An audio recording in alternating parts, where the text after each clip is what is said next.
মহাকুম্ভে মরুভূমির জাহাজ সামান্য কিছু খরচ করলেই পুরো প্রয়াগরাজটা পুরো ঘোরবার জন্য উট পাবেন আপনি।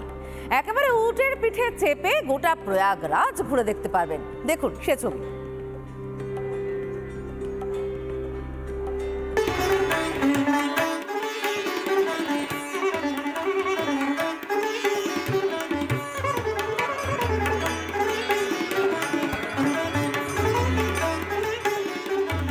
মহাকুম্ভ মেলা ঘিরে জনজোয়ার প্রয়াগরাজে।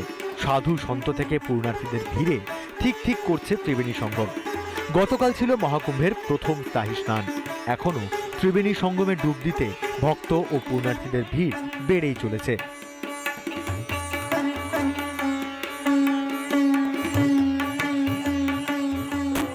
কাশ্মীর থেকে কন্যাকুমারী, মহারাষ্ট্র থেকে ত্রিপুরা, দেশের সব প্রান্তের সমস্ত সংস্কৃতি যেন মিলেমিশে গিয়েছে মহাকুম্ভে।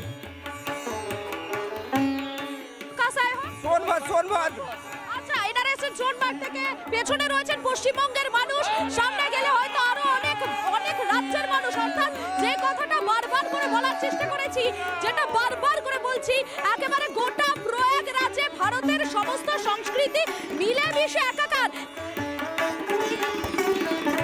মহাকুম্ভে দেখা মিলল মরুভূমির জাহাজেরও।